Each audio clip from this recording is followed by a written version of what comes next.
아까 2장 9절에요. 2장 9절에 생명나무와 선악을 알게 하는 나무 예, 만드셨다고 했죠. 2장 9절에 선악을 알게 하는 나무 체크하시고요. 그 다음에 2장 17절에 또 나오잖아요. 선악을 알게 하는 나무의 실과는 먹지 말라. 내가 먹는 날에는 정령 죽으리라. 이게 약속입니다.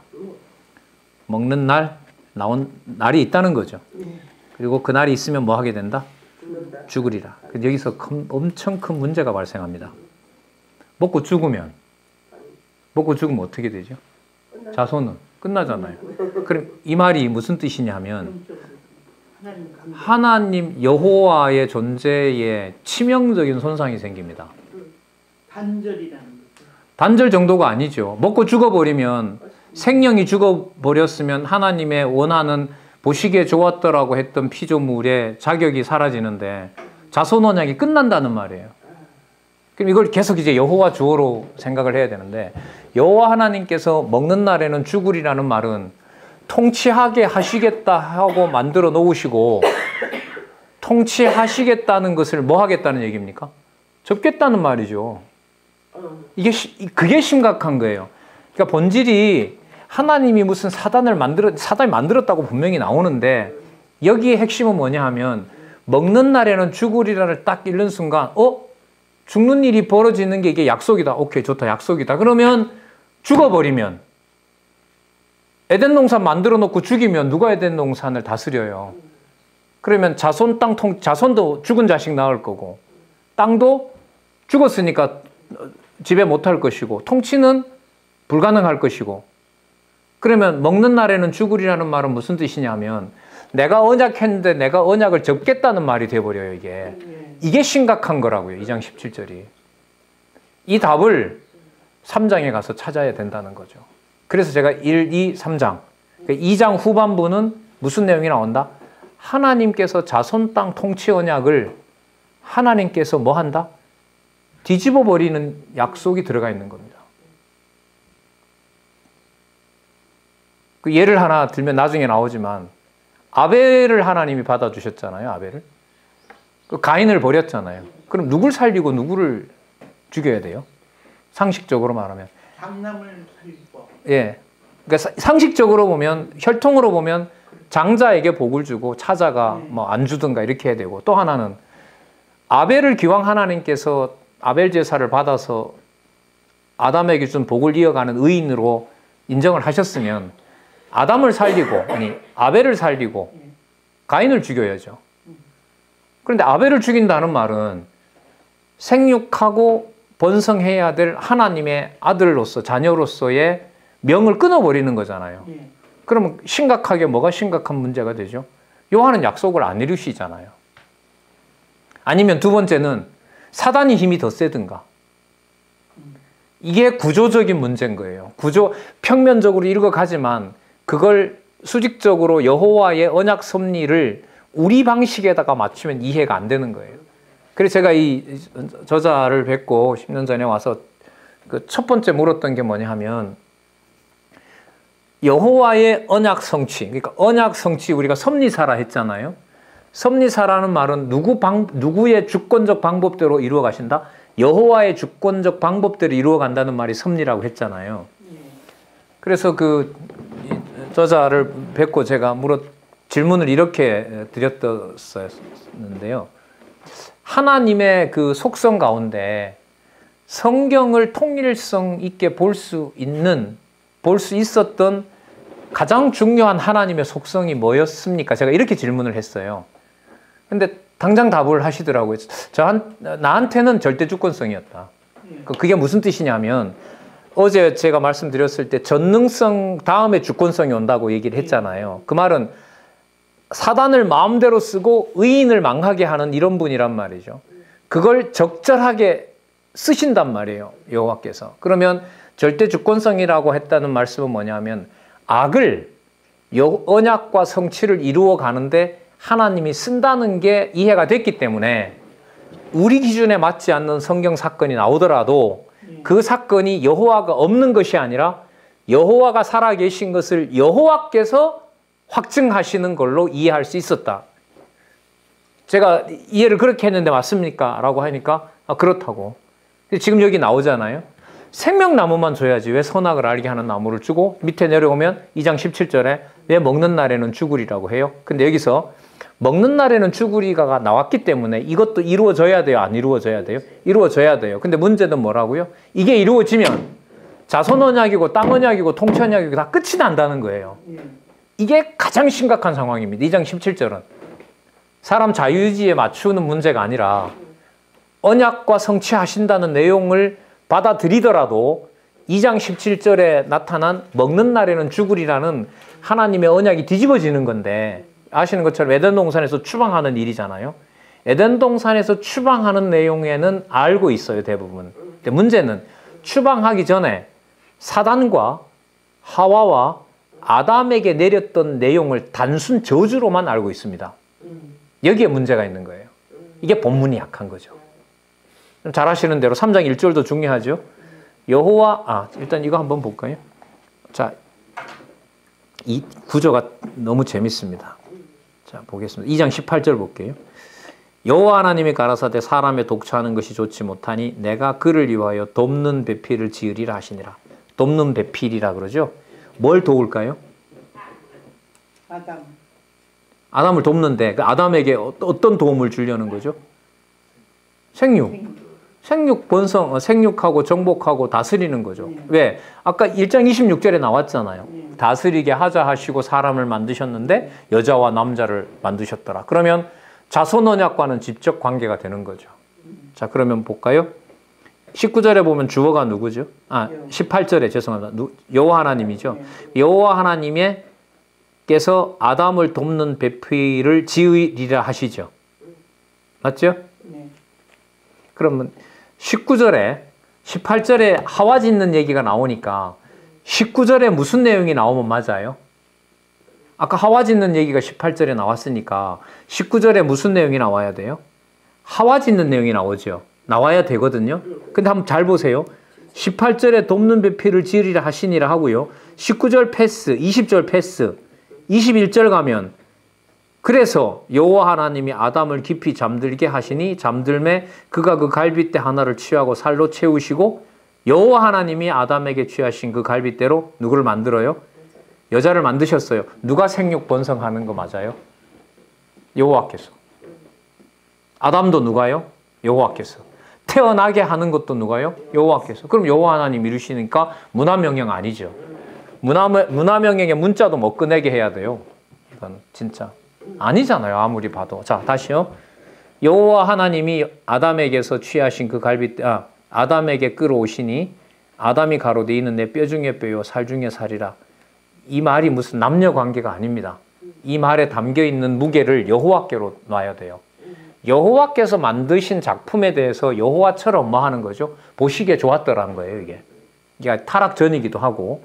예, 이게 그럼 나중에 뭐겠습니까? 그리스도께서 신랑이신 그리스도가 형편없는 제자들 붙여도 그리스도가 버리면 안 됩니다. 누구 작품이니까? 하나님 작품이니까. 뼈 중에 뼈고 살 중에 살인 거예요. 이 1, 2, 3장은 어쨌든요.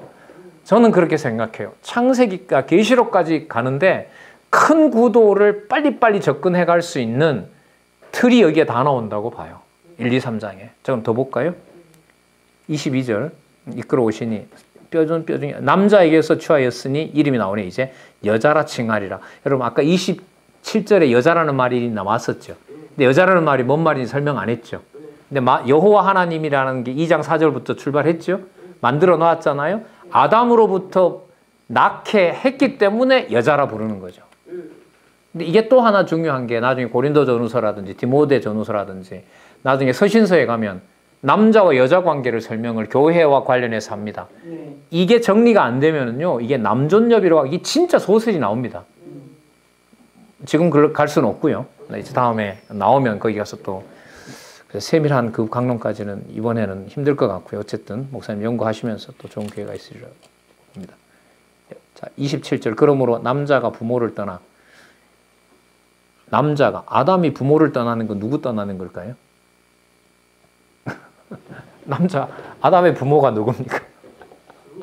아담의 부모가 누구예요? 아니죠. 이 성경 본문을 잘 보세요. 아담을 누가 만드셨어요? 하나님.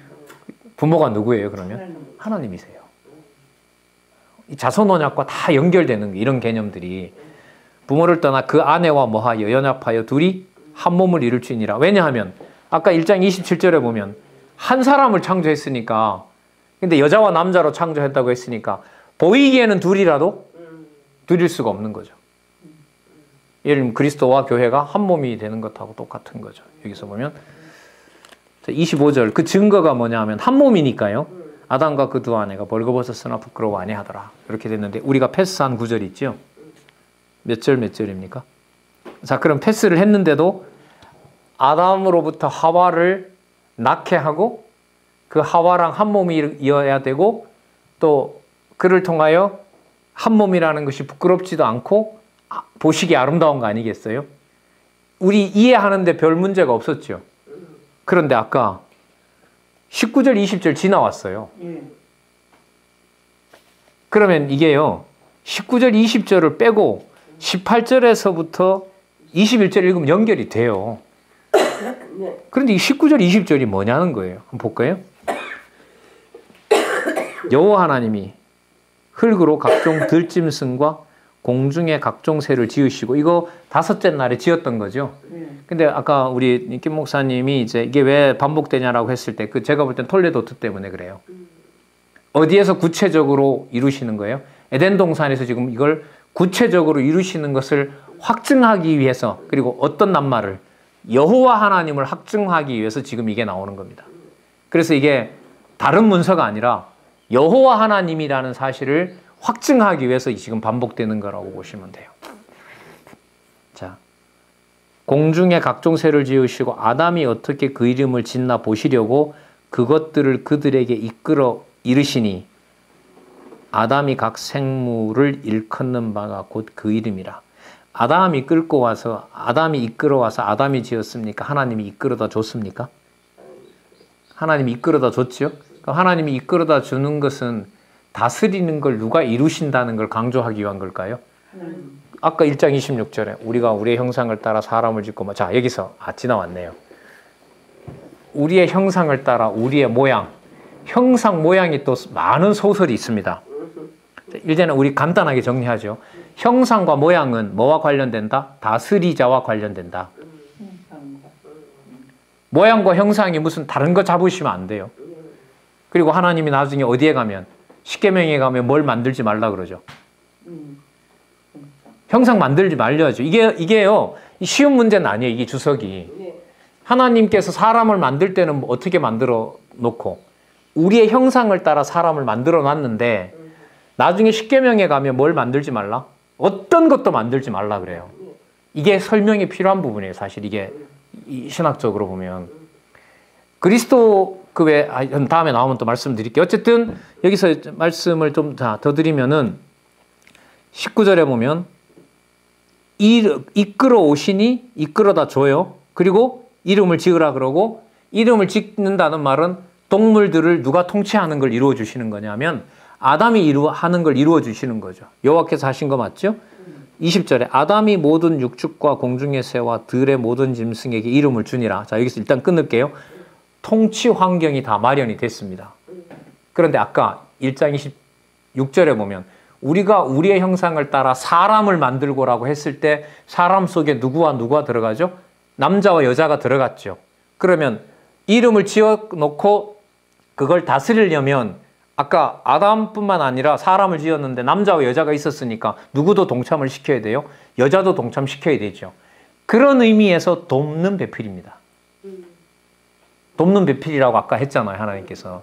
그때 그 돕는 건 뭘 돕는 거냐 하면 아담과 함께 생육하고 번성하고 통치하는 것을 이루는 돕는 배필인 거죠. 나중에 이제 타락하는 걸 돕지만 이 여자가 제일 먼저 돕는 일이 타락을 도와요. 자, 하여튼 그건 그때 가서 또 보도록 하고요. 그래서 20절에 아담이 돕는 배필이 없으므로 여호와 하나님이 아담을 이렇게 돼요. 근데 이게 19절 20절이 사이에 들어갔는데 이걸 한번 보도록 할게요. 19절 20절에 보면 뭐가 나오냐 하면 모든 만물을 다스리게 하는 게 이루어졌죠. 다스리게 하는 게 이루어지면서 그걸 누구를 지어요? 그 밑에 보면 하와를 짓잖아요. 그러면 다스리는 상황에 하와를 짓는다는 말은 본래 언약하셨던 사람을 만들어 다스리게 하자라는 내용을 하시기 위해서 천지 만물 1장에서 다 만들어 놓고 복을 주는 것처럼 에덴 동산을 다 만들어 놓고 아담을 만들어 놓고 아담에게 통치권 주고 돕는 배필이라 했으니까 통치 환경 완벽하게 만들고 뭘 만들어줘요? 돕는 배필 이렇게 되는 거죠. 이 순서가 그러니까 굉장히 기가 막힌 거예요. 그럼 돕는 배필을 줬다는 말은 하와가 뭐에 참여한 거죠? 아까 이름 지어준 천지 그 동식물들 있잖아요. 그 피조물들에 대해서 누구랑 같이 통치권을 가지고 있는 거예요? 아담과 함께 통치권을 행사하고 있는 거죠. 그리고 그 중에 하나가 뭐냐면 먹는 날에는 죽으리라가 아직 안 이루어졌어요. 근데 아까 심각한 게 뭐냐면 먹는 날에가 이루어지면 아담이고 하와고 간에 통치권도 상실할 것이고 낳는 것도 못할 죽은 영이 될 것이고 그 다음에 지배권도 상실된단 말이죠. 죽게 되면 아무것도 못하잖아요. 그런데 하나님은 무슨 약속을 하나 걸어놨어요? 먹는 날에는 죽으리라. 이게 심각한 내용입니다. 여호와 하나님을 설명해 나가는데 여기서부터 우리가 이제 잡아야 되는 게 언약과 성취를 해가시는데 아까 여호와께서 하게 하셨잖아요. 그 말은 사람이 터치할 수 없게 해놓는다는 거예요. 여호와께서. 어느 정도로? 죽을 지경이 되도록. 그래서 여호와 하나님을 설명하는 데 있어서 1장, 2장, 3장, 이제 3장으로 들어가서 볼 텐데 그러면 아까 먹는 날에 죽으리라는 하면 먹는 날에 죽는 일이 벌어져야죠. 그걸 하나님의 선한 천사를 시킬 수는 없잖아요. 처음부터 살인한 자를 써야죠. 왜? 뭐 할 자니까.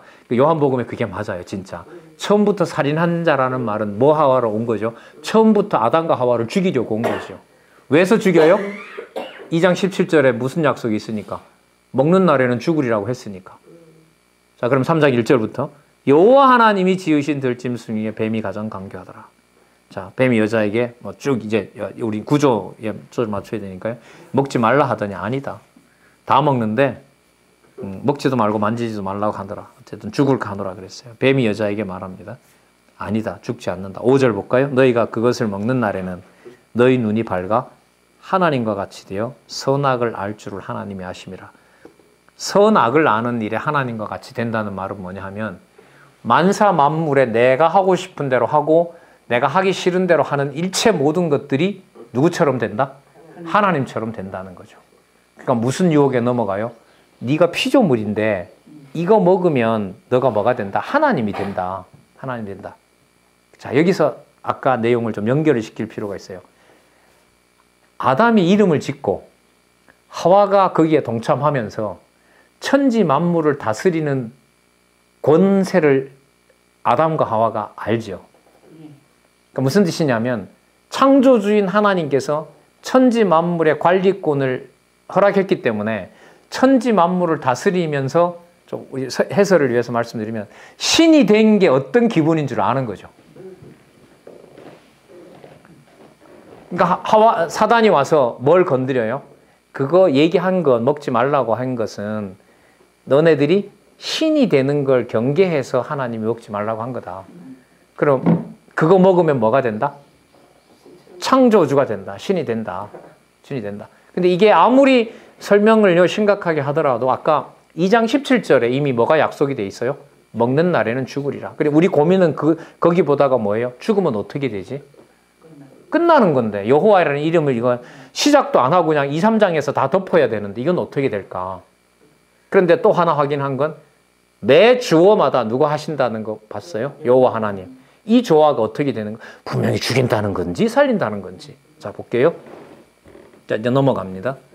먹음직도 하고 보암직도 하고 했습니다. 7절에 보면 무화과나무로 치마를 만들고요. 자, 우리 이 저자 강의 옛날 강의 들어보면 따먹기 전에 하와 손에 딱 들렸을 때 야, 여 뭐라 하면 안 먹을 텐데 왜 따먹고 난 다음에 왔느냐? 왜 그럴까요? 2장 17절에 먹는 날에는 죽으리라 했으니까요. 일단 먹어야 돼요. 먹고 깨물고 아담도 쳐 드시고 온몸에 과즙이 발끝까지 쫙 퍼져야 돼요. 그래야 뭘 못해요? 하나님 저 안 먹었어요 라고 못한다고요. 그러니까 다 먹고 난 다음에 하나님이 나타나서 17절에 8절에 보면 날이 서늘할 때에 동사에 거느시는 여호와 하나님의 음성을 듣고 아담과 그 아내가 여호와 하나님의 낯을 피하여 동산나무 사이에 숨습니다. 자, 9절 여호와 하나님이 아담을 부르시는데 내가 어디 있냐? 10절 동산에서 하나님의 소리를 듣고 내가 벗었으므로 두려워하여 숨었나이다. 이것 좀 설명이 좀 필요하긴 해요. 하나님 소리를 듣고 벗고 있었던 게 뭐예요? 두렵다라는 거죠. 그래서 통일교는 여기서 이제 사단하고 관계를 했다 이렇게 가는 거죠. 안 맞아요 이게. 뭐 사단은 그러면 왜 쓰노요? 아담은 뭐 이건 소설이에요. 맞지도 않습니다. 근데 일단 이 부분만 보더라도 벗었던 게 두려워한다는 말은 벌거벗었으나 부끄럽지 않더라고 하는 상황이 내 마음에 안 든 거죠. 그럼 하나님은 벗겨놓은 게 좋았는데 쉽게 말하면 벗겨놓은 게 싫다는 말은 내 기준에 뭐가 있는 거죠? 선과 악이 자리 잡은 것이라는 거잖아요. 그 증거가 뭐냐 하면 바로 벗어놓은 게 내가 볼 땐 부끄러운 거죠. 하나님은 그걸 어떤 모습이라고 했는데 부끄럽지 않은 모습이라고 했는데 그야말로 쉼이 좋은 모습이었는데 그러면 목사님 여기서 임재론에서 아주 중요한 걸 우리가 여기서 하나 짚어야 돼요. 뭐냐 하면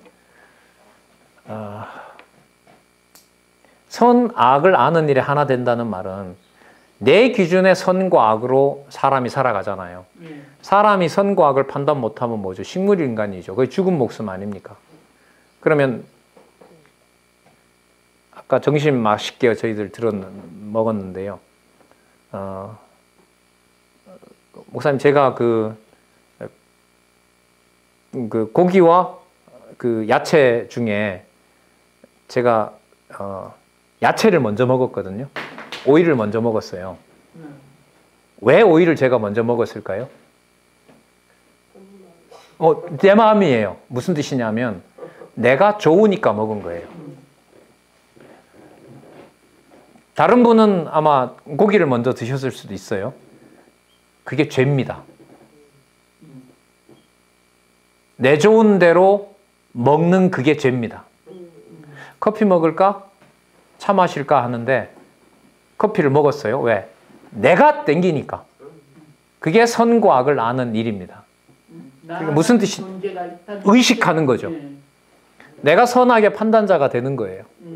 그 죄 아닌 게 없는 거예요. 그 다음부터. 그러면 여기서 이 사건이 중요한데 벌거벗었으니까 부끄럽다는 게 뭐하고 대조가 되냐 하면 벌거벗었으나 부끄럽지 않더라.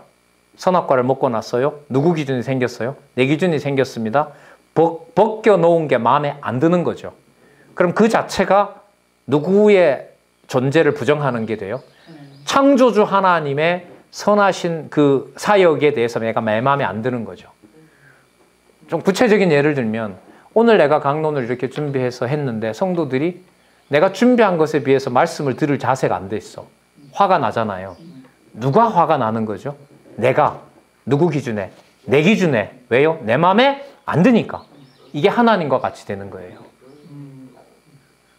어제 이제 우리 목사님 여러 말씀을 이렇게 많이 생각을 지금 하고 있고 로마서도 좋아하신다고 어떻게 보면 이 지적으로 고민하는 분들이 이 로마서를 이게 어쨌든 가는 부분이 있는 것 같아요. 제가 그 생각도 했는데 예를 들면 어떤 판단을 내릴 때 또 나한테 뭐 나중에도 말씀드리겠습니다만 어제도 말씀드렸죠.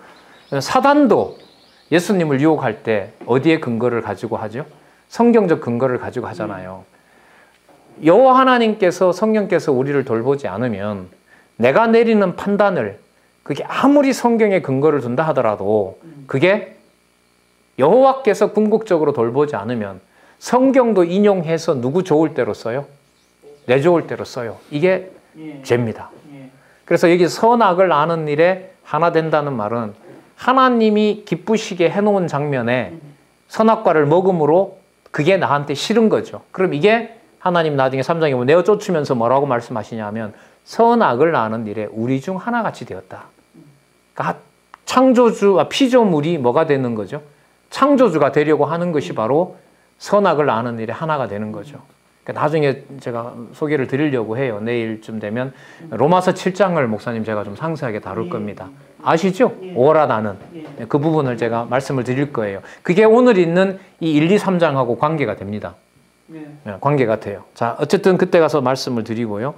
좀 더 보도록 하겠습니다. 자, 지금부터 그러면 하나님의 이 저주가 내리는데요. 한번 보도록 하겠습니다. 자, 11절에 보면 누가 너의 벗었음을 내게 고하였느냐.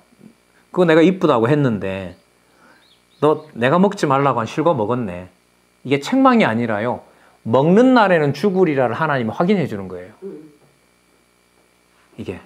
그러니까 사람 중심으로 이게 보면 안 되는 거예요. 그러니까 앞부분에 뭐가 나왔는지를 성경은 매우 중요하게 여겨야 돼요. 자, 내가 너더러 먹지 말라고 명한 그 나무 실과를 먹었느냐. 다르게 말하면 먹는 날에는 죽으리라고 했기 때문에 너 죽었네 이런 말이죠. 이게. 자, 아담이 가로되 자, 죽은 표시입니다. 이게. 하나님이 주셔서 나와 함께 하신 여자 그가 그 나무 실과를 내게 줌으로 내가 먹었나이다. 뭐라고 했던 죄송합니다. 놈이 23절에 2장 23절에 만들어서 딱 아담에게 여자를 하와를 끌어다 주니까 뭐라 그래요? 내 뼈 중에 뼈요 살 중에 살이다 하던 놈이 너 왜 먹었냐 이러니까 13절에 여호와 하나님이 여자에게 12절이죠.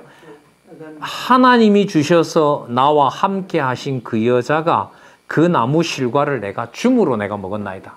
그럼 하나님 잘못 만들었죠 이 말이죠. 그럼 보세요. 두 번째 증거죠. 첫 번째 벗겨 놓은 것이 이뻤는데 아름다웠는데 그거 보기 싫은 거죠. 첫 번째 증거.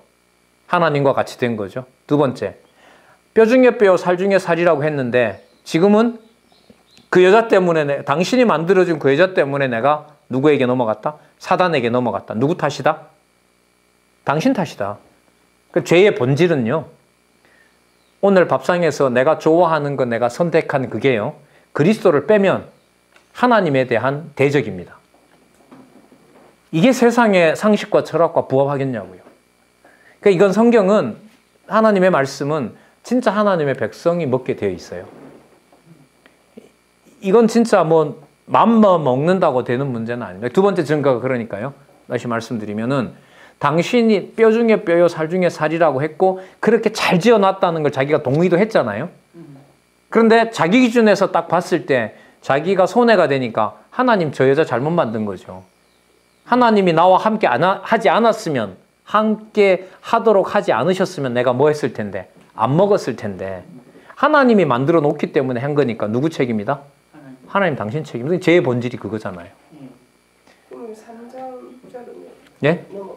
몇 절? 3장 6절. 자, 여자가 그 나무를 본즉 먹음직도 하고 보음직도 하고 지혜롭게 할 만큼 탐스럽기도 한 나무인지라 여자가 그 나무 실과를 따먹고 그러니까 3장 6절은요 목사님 2장 17절이 구체적으로 이루어진 겁니다.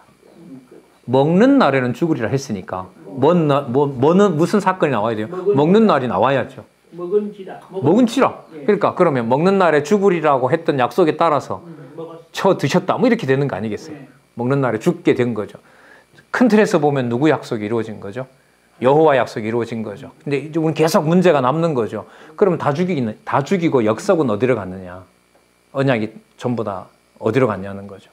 여기서 우리가 늘 생각하는 게 노아 시대 때 그렇게 많은 사람을 다 죽이고 6명 남았어요. 일본 예를 들면 지진이 나가지고 일본에 많은 사람이 죽고 예를 들면 여기가 하시모토 시의 사람들 한 10명만 남았을 때 우리는 일본이 존재한다고 하지 않습니다. 끝났다고 하지.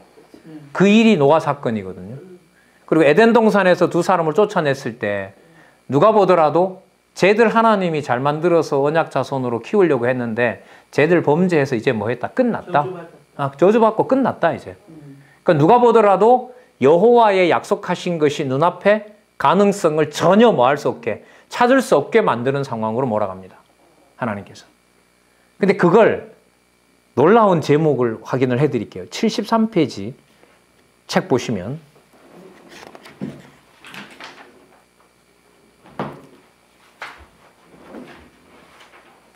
73페이지 보시면 창세기 3장의 제목이 나옵니다. 뭐와 뭐로 나오죠? 아담 저주 보호 나오죠? 아담이 받은 저주인데 그 다음에 낱말이 중요하죠. 뭐예요? 보호. 보호가 나온다는 말은 누구의 약속이 보호된다? 여호와의 약속이, 여호와 하나님의 약속이 보존된다는 겁니다. 어디에 그게 나오냐 하면, 자, 지금부터 어제 잠시 말씀드렸습니다만은 말씀을 드리도록 하죠. 13절, 3장 13절요. 여자한테 물었다니까, 13절, 여호와 하나님께서 여자에게 이르시되 내가 어찌하여 이렇게 하였느냐. 여자가 그러되 뱀이 나를 꿰물어 내가 먹었습니다. 14절, 여호와 하나님이 뱀에게 이르시되 내가 이렇게 하였으니, 뭐 안 물어봐요. 내가 이렇게 했으니, 이 말은 뭐냐 하면 악한 짓을 해야 된 대로 생겨 먹은 네가 그대로 했으므로 이런 거죠. 그러면 처음부터 살인한 자니까 처음부터 대하는 태도는 어떤 자로 취급해야 돼요? 간교하니까 살인자로 취급해서 정죄해야 되는 거예요. 근데 문제는 또 어제 말씀드린 것처럼 이게 과연 정죄냐는 거죠. 내가 모든 육축과 들의 모든 짐승보다 더욱 저주를 받아 배로 다니고 종신토록 흙을 먹을지니라. 이게 성경의 난제죠. 배로 다니고 종신토록 흙을 먹는다라는 말은 피조 세계를 아담으로부터 어쨌든 뺏었잖아요. 사단이. 그래서 아담에게 줬던 통치권이 누구에게 넘어가는 거죠? 사단에게 넘어간다는 거예요, 이게. 이게 그런데 더욱 저주를 받아라는 말하고 안 맞잖아요. 그래서 이게 난제입니다. 요 구절 자체로는 풀 수가 없습니다. 그러면 이거는, 그래서 이제 사람들이 보통 구속사 신학이 여기서부터 출발을 해요. 나중에 여자의 머리가 뭐 이렇게 뒤꿈치 여기서부터 하거든요. 그 구속사는 앞부분을 빼버리고 여기서 이제 출발을 해요. 그러니까 뭐 했으니까, 타락했으니까 하나님이 구원자를 보낸다. 그럼 앞부분은 어떻게 설명할 건데요? 안 맞는 거예요. 그 틀로 안 들어와요, 이게. 그래서 제가 오늘 시작하면서 계속 주어 누구? 여호와 하나님이. 근데 여호와 하나님이 주신 언약 중에 여호와 언약이 사라지는 것도 들어가 있다. 그건 언약을 이루시는 무슨 성? 주권성. 주권성. 눈으로 봤을 때는 욥이 죽으면, 야, 여호와 잘 섬겼는데 저렇게 죽어버렸다. 잘 섬길 필요가 없다. 여호와 없는가 보다. 사람들은 그럴 거 아니에요. 그러나 여호와께서 사단에게 맡겼기 때문에, 사단에게 맡겼기 때문에 욥이 그런 고난을 당하는 거 아닙니까?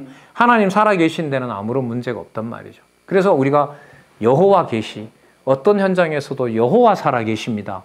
그걸로 이른바 설교가 끝나야만 되는 거예요. 그러니까 더 열심히 기도하세요. 이게 전부 불필요한 사족이잖아요. 네? 그럼 목사님 어떻게 해요? 어떻게 하긴 하나님 살아계신데. 어떻게 하냐고요? 그러니까 하나님 살아계셔, 그 자리에도. 네. 그러니까 어떻게 보면 사람들의 요구와 하나님 살아계신 것의 증거가 영적 전쟁으로 내 온몸과 싸움이 일어나는 거죠. 나중에 로마서 7장에 가서 말씀을 더 드릴게요. 거기서 답이 나옵니다. 자, 거기에서 아까도 저자를 통해서 무슨 학자의 폼 잡으려고 목회하는 수단으로 자기 인격 관리하기 위해서 그렇게 성경을 봐서는 안 들어온다는 거죠. 왜 그런 말씀 나오죠? 병든 자에게라야 의원이 필요하니라. 우리가 병든 자인데 밥 먹을 때는 병든 자가 아니고, 뭔가 조금 다른 사람한테 그 손가락질 받을 때는 우리가 죄인이고, 아니죠. 그리스도가 없으면 다 죄인인 거죠. 자기 몸을 불사름에 내어줄지라도 사랑이 없으면 아무것도 없느니라. 저는 굉장히 충격적이었는데요. 다음에 또 말씀을 드릴게요. 자, 그러면 한 번씩 여기 한 구절씩 볼게요. 14절, 여호와 하나님 뱀에게 이르시되, 자, 그래서 여기 저주를 받아 배로 다니고 종신토록 흙을 먹을지니라. 요것 가지고는 답이 안 나옵니다. 15절로 넘어가야 됩니다. 내가 너로 여자와 원수가 되게 하고. 왜 원수가 되죠? 통치권을 줘버리니까 통치를 같이 해야 돼. 동반자인 하와를 뭐 하게 돼요? 대적하게 되는 거죠. 그런데 하와가 여기서 원수가 되어야만 돼요. 완전히 복종해버리게 되면 하와는 누구 쪽으로 가버려요? 사단 쪽으로 가버려서 무슨 가능성이 없어져요? 자손 언약을 이루어야 되는 통치권에 참여하는 기능이 전혀 사라져 버린다고요. 그럼 일단은 무슨 관계로 만들어놔요? 원수 관계로 만들어 놓는 것이, 하나님께서 표면적으로 보면 사단 속에 들어갔지만 원수지간이 됐기 때문에 하와를 통해서 긴장 관계 속에서 뭐가 이어져요? 언약이 지켜지는 거예요. 그리고 그 다음에 보면 너의 후손도 여자의 후손과 원수가 되게 하리니 여자의 후손은 내 머리를 상하게 할 것이요. 요게 이제 이른바 구속사인 거예요. 요것만 떼서. 근데 아니잖아요. 이미 약속한 대로 이루어진 여호와가 중요해야지 요걸 가지고 내가 구원받는 단서를 이걸 쓴다? 이건 안 되는 거죠. 너무 빼도 너무 빼버리는 겁니다. 자, 여자의 후손은 내 머리를 상하게 할 것이요 너는 그의 발꿈치를 상하게 할 것이니라. 아까 무슨 관계가 된다고 했으니까? 원수 관계가 된다고 했으니까. 원수 관계가 된다고 했으니까요. 자, 그리고 머리를 상하게 하게끔 되어 있습니다. 그럼 여기서 말하는 여자의 후손은 장차 오실 메시아에 대한 예언도 되고요. 그러면 예수님 오시기 전까지, 자 보세요. 여자의 후손으로 이제 나중에 아브라함도 오게 되고 예수님 올 때까지 남쪽 유다를 택해서 계속 자녀들이 낳잖아요. 그럼 그 자녀들이 계속해서 누구와 원수지간이 되는 게 드러나야 돼요. 사단과 원수지간이 되는 게 생겨야 되잖아요. 그게 생기면서 어떨 때는 패배하는 것처럼 보이고 다 죽었는 것 같았는데 살아난 것처럼 보이고. 그래서 목사님 이게 6장에 설명을 하려면 이게 필요해요. 사람의 아들들이 하나님의 아들들이 여자의 사람의 딸들을 좋아하여 데려왔더라. 그러면 순수성이 깨지고 택자와 불택자가 섞이게 되고 누가 하나님의 택한 백성인지 이게 혼선이 일어나게 되잖아요. 그리고 그 관계 속에 표면적으로 보면 사람의 딸들한테 넘어간 거니까 사단에게 아담과 하와가 넘어간 것처럼 어떤 자녀가 패배한 모습인 거죠. 언약 자손이 패배한 모습이잖아요. 근데 누가 해결하죠? 하나님이 해결하지요. 어떻게 해요? 다 죽여서. 다 죽이고 8명 남겨서. 그 구도가 똑같은 구도인 거예요. 그래서 내일 설명을 드리겠지만 지금 우리 성경 개론의 한 3분의 1 정도 구도가 지금 우리 눈에 있거든요. 쭉 설명을 하면 이 구도에다가 맞추면 쭉 진행이 돼요. 그러니까 오늘 핵심은 뭐냐면 여호와 하나님이 언약하셨는데 또 다른 한 언약을 세웠는데 그 언약의 내용은 처음에 하셨던 언약이 뭐 할 정도로 사라질 정도로 몰아갑니다. 그럴 때 믿음을 안 주면 하나님 없다. 그 떠납니다. 떠나게 돼요. 그게 어디에 잘 나타나냐 하면 예수님의 씨 뿌리는 비유라 보시면 돼요. 30배, 60배, 100배는 여호와께서 맺게 하는 거지 우리가 버틴다고 되는 게 아닙니다. 처음에 뿌리 못 내리니까 사단이 와서 집어먹는다 했죠. 두 번째는 좀 자라지만 돌밭에 뿌리가 없으니까 말라버리죠. 세 번째는 염려와 재리에 쌓이니까 머릿속으로 재야 될 거 아니에요. 이걸 하면 목회가 안 되고 이걸 선택하면 진리가 훼손되고 그걸 누가 잡아주느냐? 그리스도가 머리 되셔서 잘 해주셔야 되는 거 아니겠습니까? 자, 그 다음 여자에게 한번 잘 볼게요. 자, 15절에 보면 사단과 뭐가 되게 했어요? 원수가 되게 했습니다. 자, 원수가 되게 했다는 말 속에도 사실 단서가 있는데 원수가 되게 한다는 말은 자손을 낳는다는 말일까요? 안 낳는다는 말일까요? 자, 15절에 답이 있어요. 내가 너로 여자와 원수가 되게 하고 너의 누구도? 후손도 나오잖아요. 그럼 원수 된다는 것 속에 누가 태어날 게 들어가 있어? 후손이 태어날 게 들어가 있다. 해결됐잖아요. 먹는 날에는 죽으리라고 했는데 사단을 책하면서 일단 맡겨놓잖아요. 세상을 맡겨놓는데 하와에게 내려와서 저주를 주는 줄 알았는데 이미 사단에게 뭐가 된다? 원수가 되고 그리고 하와에게 와서 15절에 보면 너의 후손도 여자의 후손과 뭐가 된다? 원수가 되게 한다는 사단의 저주 속에 누가 태어나게 된다는 게 들어와 있어요? 하와의 후손이 태어나는 게 들어있잖아요. 그럼 해결됐네요. 뭐해도 사단에게 패배하는 것처럼 보여도 뭐는 나타날 것이다. 후손이 나타난다. 그게 황금 비율로 딱 지금 붙어 있는 겁니다. 그러면 아담은 어떻게 하실 건가? 자, 하와는 더 어떻게 하지? 하와에게로 넘어가서 볼게요. 16절. 그리고 너의 발꿈치를 상하게 할 것이다 라고 나오고요. 머리 상하게 한다는 게 나왔고요. 16절. 또 여자에게 이르시되 내가 내게 잉태하는 고통을 크게 더하리니. 아까 후손 난다고 했으니까 너 잉태 못한다 이러면 안 되는 거죠. 잉태는 하는데 뭐가 더해요? 고통을 더하게 하고 내가 수고하고 자식을 낳아요. 그러니까 수고하고 자식을 낳는다라는 말씀은 뭐냐면 하나님께서 잉태하게 하셔야 낳습니다. 우리 잘 아시겠지만 다 죽는 사람도 있고 나중에 보시면 아시겠지만은 아들 둘 낳았는데 형이 동생을 때려 죽이는 일, 그거 부모가 낳으면서 그렇게 바라는 부모는 없죠. 그럼 누구 마음대로 안 돼요? 자기 마음대로 안 되죠. 그러니까 생육의 주체가 누가 아니라는 거죠. 하와가 아니라는 거죠. 그러나 약속은 취소를 안 합니다. 그러니까 여기 너 못 낳는다가 아니잖아요.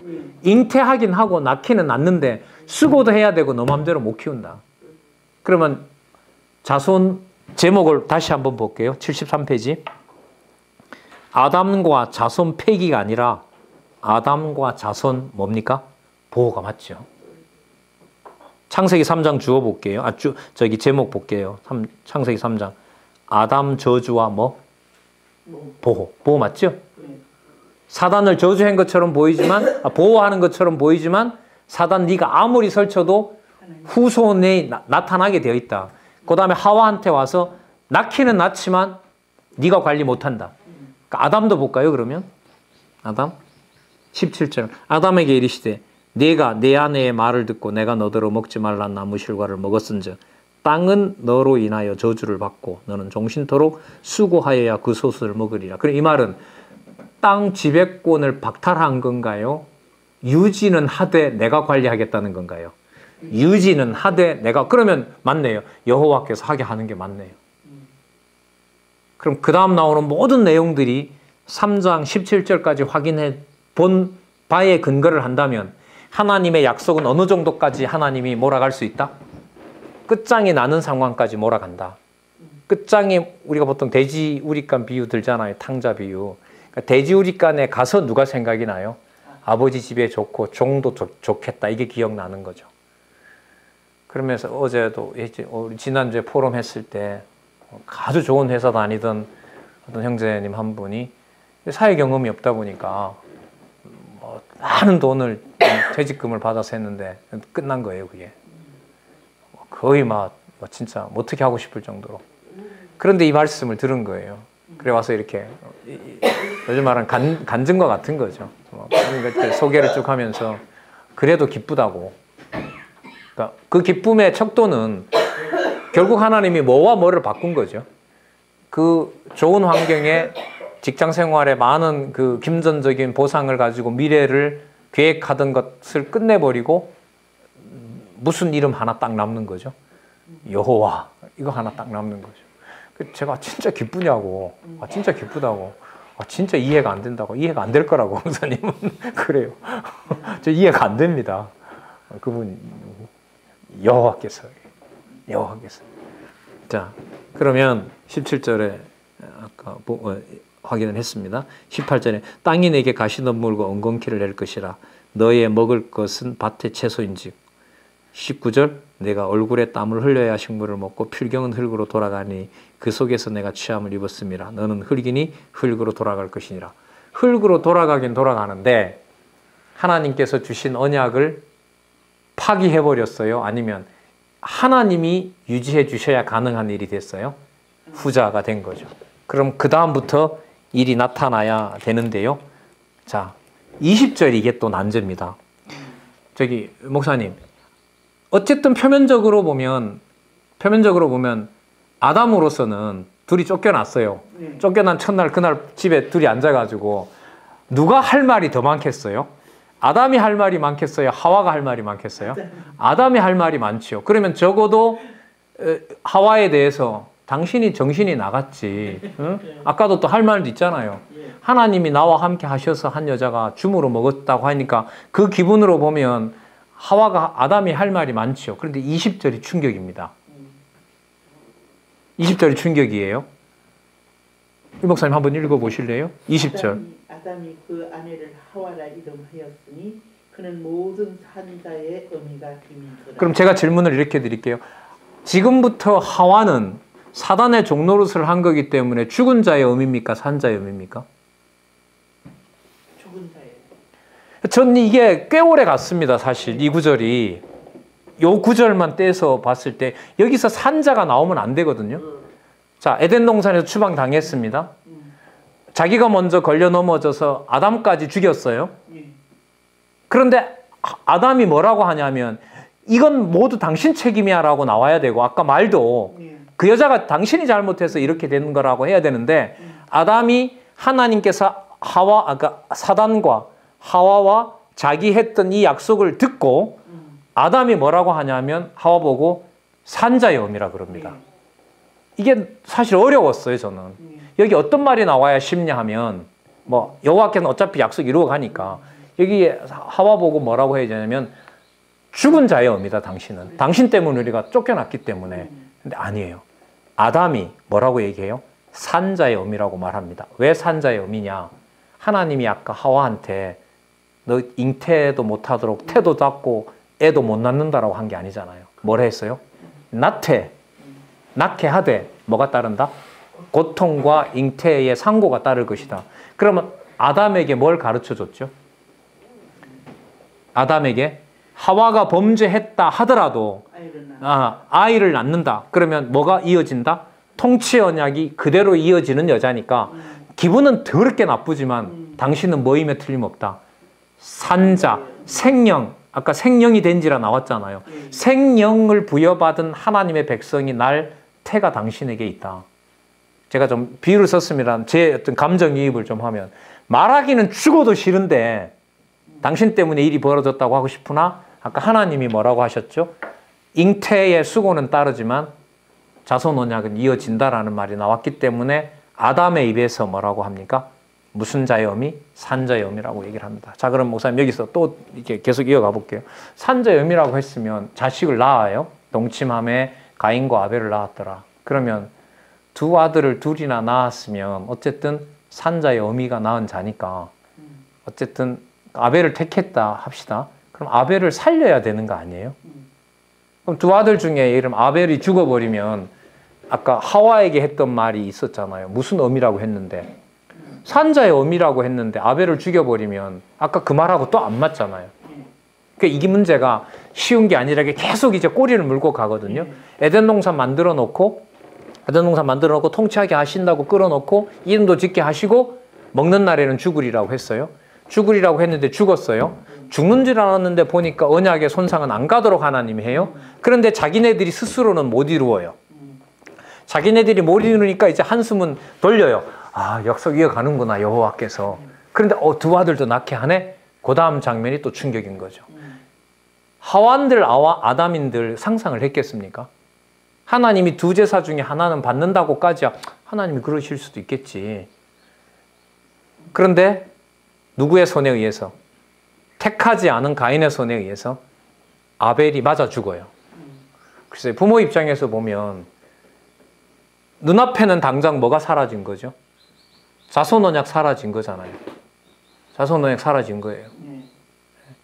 그런데 이 사건에서 우리가 하나 또 살펴봐야 될 게 아벨이 죽었다 여기에 맞추면 안 돼요. 아벨이 여기에 가면 이게 또 넘어져요. 이게 계속 지금 긴장 관계에 있어요. 이게 여호와 하나님이 계속 이 주어가 지금 가고 있거든요. 자, 아벨이 가인에 의해서 돌에 맞아 죽는 것을 하나님 정해놨어요. 그렇다면 하나님이 중간에 가인이 아벨을 죽이기 전에 하나님 나타나죠. 한번 나타나서 뭐라고 하시죠? 죄의 소원은 내게 있으나 너는 뭐 하지 마라? 너는 죄를 다스려야 될지니라 이런 말씀 나오죠. 4장 14절 보시기 바랍니다. 4장 14절. 4장 14절이 아니죠? 7절. 네, 7절. 목사님 한번 읽어보실래요? 4장 7절 한번 목사님 읽어보세요. 네가 선을 행하면 어찌 낯을 들지 못하겠느냐. 선을 행치 아니하면 죄가 문에 엎드리느니라. 죄의 소원은 네게 있으나 너는 죄를 다스릴지니라. 자, 그 다음 8절에 있는 이건 재밌어요. 말 그대로 재밌는데요. 가인이 그 아벨에게 고합니다. 뭘 고했을까요? 하나님이 너 죽이지 말라 그랬어. 아까 하나님이 가인에게 뭐라 그랬어요? 죄 짓고 싶지만 너 죄 지으면 안 된다. 얘기했었잖아요. 아까 하나님이. 소원은 내게 있으나 너는 죄를 다스릴지니라. 그러면 죄 짓지 말라 이 말이거든요. 그 말을 가인이 누구한테 해요? 아벨에게 해요. 뭐라고? 야, 너 진짜 죽이고 싶은데 아벨. 하나님이 아까 나타나서 날 보고 너 죽이지 말라 그래서 이게 이 말이에요. 그러면 아벨 입장에서 보면 형이 날 죽이려고 했는데 뭐 하지 않겠구나. 죽이지 않겠구나 이래 여길 거 아니에요. 근데 그 다음 내용을 보세요. 그 후 그들이 들에 있을 때에 가인이 그 아우 아벨을 이게 뭐예요? 이걸 누가 하실까요? 그럼 이거 빼고 설명을 하면 더 부드럽고 쉬워요. 자, 둘이 제사를 드렸는데 가인 거는 안 받고 아벨 걸 받았어요. 그래서 중간에 아까 빼버리고요. 가인이 아벨을 뭐 했더라? 돌로 쳐 죽였더라. 이러면 아, 분이 나서 죽였구나 했는데 지금 이 사이에 뭐가 들어가 있어요? 하나님이 나타나서 누구 보고? 가인 보고 너 죄 짓고 싶지? 그런데 너 뭐 하면 안 돼? 죄 지으면 안 돼. 근데 그걸 가인이 아벨한테 가서 뭐라 그래요? 야, 내 너 죽이고 싶은데 하나님이 죽이지 말라 그랬어. 그럼 아벨 입장에서는 아, 형이 안 죽이겠구나. 시간이 흘렀어요. 들판에 갑니다. 들판에 가서 아벨을 형이 때려 죽였어요. 때려 죽였어요. 사단이 한 거죠. 하나님은 잠시 주무시고 계셨고. 이게 또 난제입니다. 이것도 난제예요. 난제예요. 자, 그러면 똑같아요. 여기서도 뭐가 나오냐면 뭐하고 똑같냐 하면요.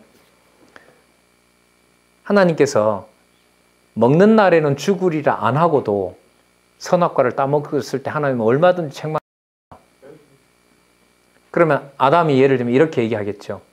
하나님 저 몰랐는데요. 그 정도 심각한 줄을. 그래서 사실 로마서 1장 20절에 가면 이걸 설명을 해요. 뭐 하지 못하게 하려 함이라? 핑계치 못하게 하려 함이니라.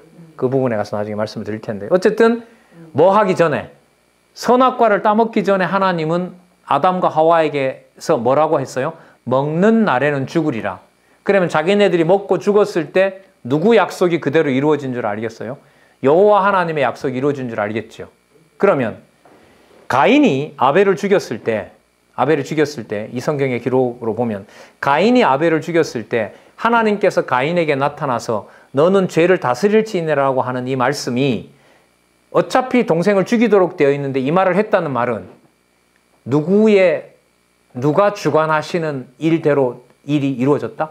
하나님이 주관하시는 대로 일이 된 거죠. 그러면 가인이 뭐라고 말을 못해요? 하나님이 그 정도로 싫어할 줄은 몰랐습니다라고 말을 못하죠. 왜? 하나님이 나타나서 분명히 뭐라 했기 때문에. 죄를 다스릴지니라고 얘기를 했기 때문에. 그럼 이게 무슨 구도하고 똑같아요? 3대 언약을 허락해 주시고 먹는 날에는 죽으리라고 해서 죽이는 경우 그것만. 그리고 두 아들이 태어나서 가인이 아벨을 죽이고 싶은데 하나님이 죽이기 전에 나타나서 너 뭐 하면 안 된다? 죽이면 안 된다라고 한 것이나 구도가 똑같은 거예요. 그럼 이 사건의 핵심은 주어는 누가 살아계신 것을 증명을 해요? 여호와 하나님이 살아계신 걸 증명하는 거죠. 사단이 와서 아담과 하와를 죽일 때 여호와 하나님이 없었던 게 아니라 여호와 하나님께서 뭐 하고 계신 거죠? 언약과 성취 섭리를 하기 위해서 하나님이 살아서 사역하고 계신 거고, 가인이 아벨을 죽일 때도 하나님이 그렇게 말씀하심으로 해서 그 상황을 이미 내가 뭐 하고 있다? 다 알고 있고 다 사역하고 있다는 거죠. 그래서 이 내용이 제가 볼 땐 들어가 있어요. 어차피 죽을 건데 뭐하러 얘기를 하느냐? 나중에 누가 핑계치 못하게 하려고. 가인이 핑계치 못하게 하려고. 그러면 가인이 저주를 받아요. 그래서 내보냅니다. 그러니까 가인이 또 뭐라고 하죠? 하나님한테.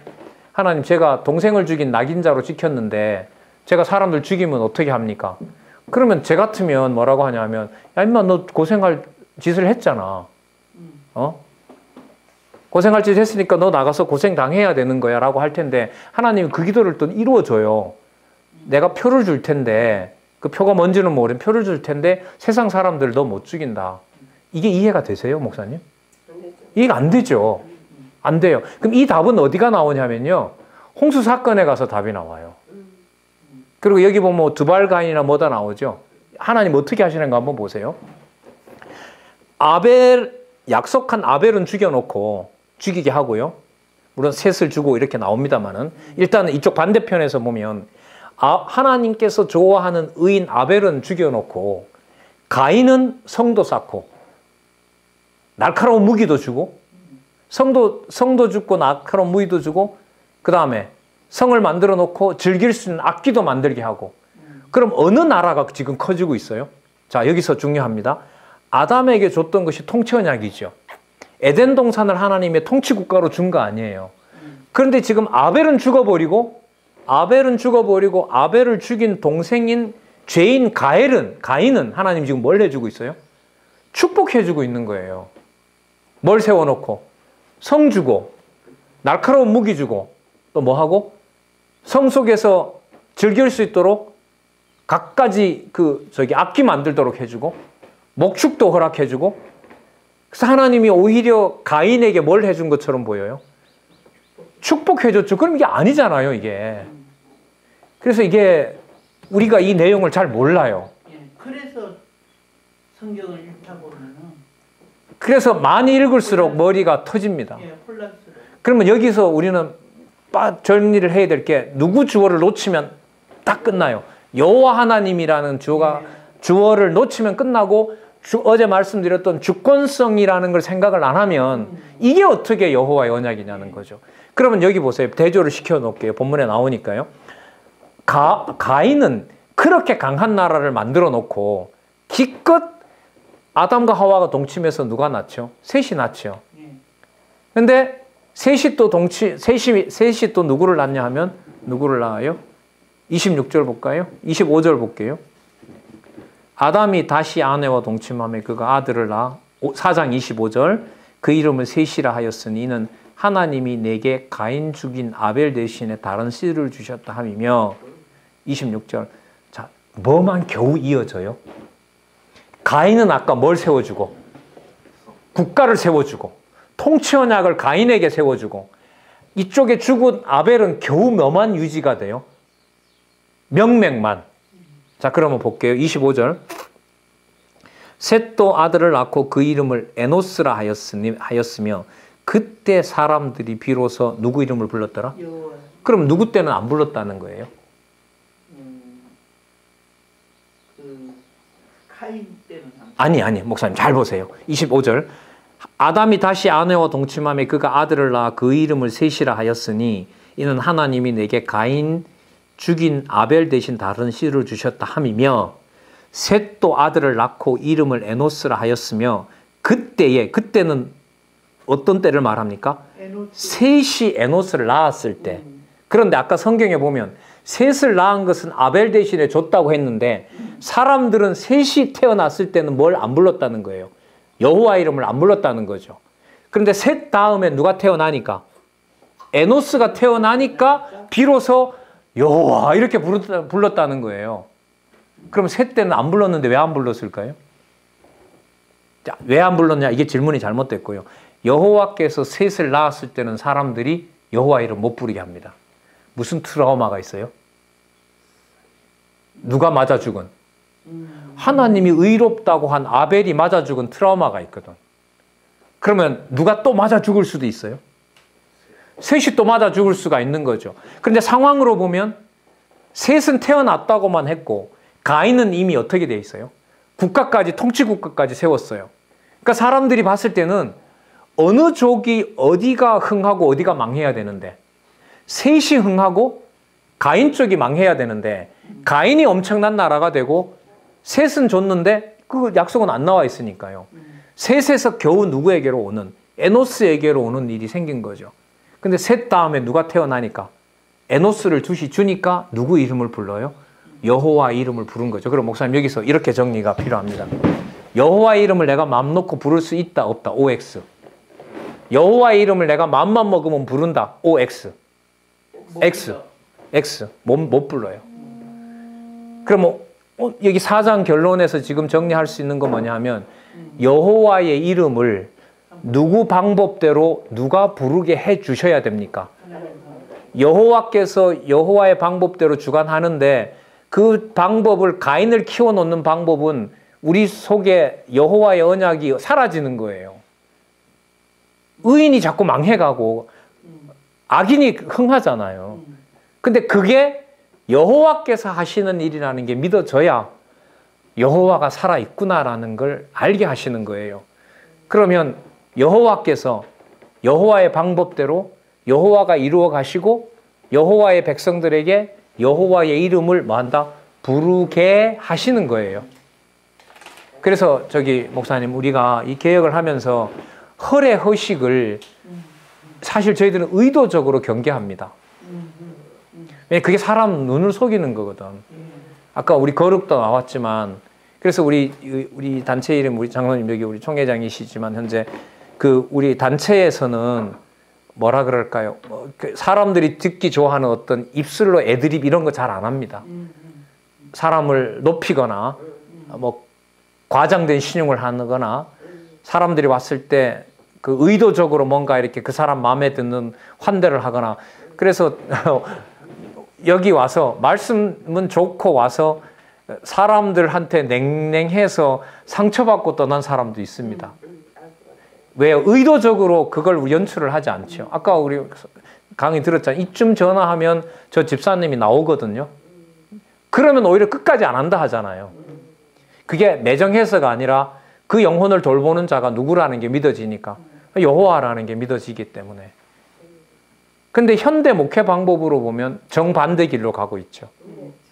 예, 정반대 길. 그러면 끝나는 결론도 보세요. 여호와의 이름 여호와가 부르게 하지 내가 맘만 먹은다고. 그럼 제 입장에서는 제 경우를 좀 말씀드리면, 제가 목사님들보다 많은 정보를 머릿속에 가지고 있어요. 이렇게 전달할 정도로. 그럼 저는 당연히 여호와 이름을 목사님들보다 더 많이 부를 자격이 있는 거죠. 없죠. 그걸 누가 주관하신다는 거예요? 하나님 주관하세요.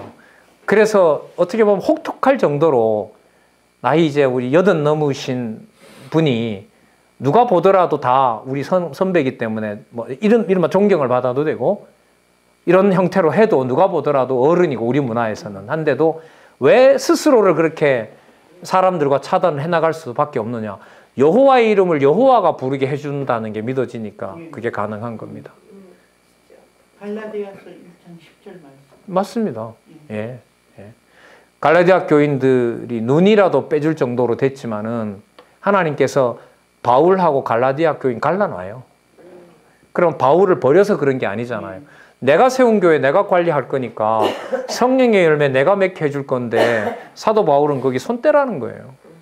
너는 내가 부른 사도니까, 이방의 사도니까 생각나게 해주는 말씀 전하고 기록만 해놔라. 이른바 목사님 앱빌골, 에베소서, 빌립보서, 골로새서 옥중서신 아닙니까? 그 옥중서신이라는 게 뭐냐 하면 무장 해제시켜놓고 편지만 보내는 거잖아요. 그럼 목회 방법은 아니죠. 내가 직접 방문해서 내가 해결을 해야죠. 자, 그러면 목사님 여기서 일단은 이렇게 정리를 좀 하도록 할게요. 3대 언약을 여호와께서 수립하시죠. 그 수립해 나가는데 방법을 뭘 씁니까? 언약이 다 사라지는 방법을 쓰시죠. 그래 누가 보더라도 뭐가 끝났다. 여호와의 언약은 더 이상 존재하지 않는다. 라는 데까지 몰고 간 다음에 여호와께서 뭘 또 이루어 가세요? 언약하신 대로 또 이루어 가시는 거예요. 그래서 여호와께서 우리 돼지우리간에 간 탕자비유 얘기를 들지만 어떤 것도 아버지의 아들이 될 수 없는 자격을 다 없앤 다음에 그때 누가 기억나게 해요? 아버지 집이 기억나게 해주는 겁니다. 그러면 요 구조에 보시면 73페이지 한번 보도록 하죠. 창세기 3장 아담의 저주와 보호. 자, 그러면 요걸 연결을 시키면 이렇게 되겠죠. 아담을 저주하는 것처럼 보이지만, 아담을 내친 것처럼 보이지만 아까 우리가 3장의 내용을 읽어본 것처럼 아담을 저주한 내용이지만 그 내용 속에 보면 저주가 아니라 뭐가 이어진다? 보호가 이어진다. 예, 정확하게 잘 보셨습니다. 넘겨보겠습니다. 자, 아담과 하와를 보호함. 근데 이거 재밌어요. 74페이지. 아담과 하와를 보호함. 아담과 그가 이름한 하와를 위해 가죽옷을 지어 입힙니다. 사람이 생명과를 따먹지 못하도록 동산에서 추방합니다. 자, 그럼 제가 질문을 좀 드려볼까요?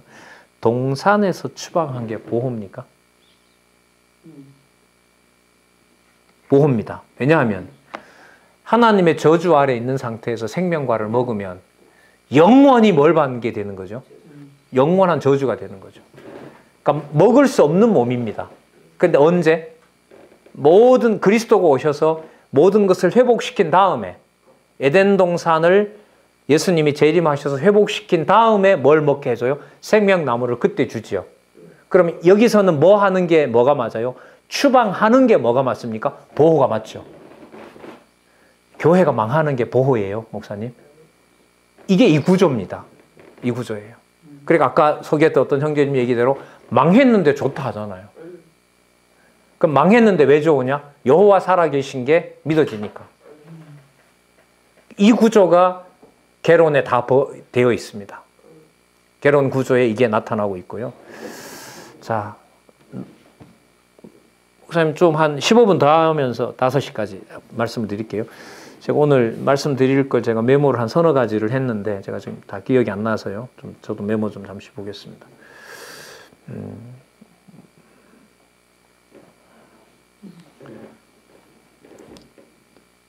예, 창세기 1장 3절 했고요. 자, 지금부터 남아있는 시간에 요 살펴봤던 내용을 가지고 우리 개론 구조의 이 책 전체에 아까 65페이지부터 이 책 구성이 어떻게 되어 있는지를 지금부터 말씀을 드리도록 하겠습니다. 어디를 표시냐 하면 74페이지를 펴시기 바랍니다. 자, 74페이지. 자, 74페이지. 74페이지에 보시면 자, 3이라고 나오죠. 목사님. 그죠? 3. 어디서부터 어디까지죠? 3.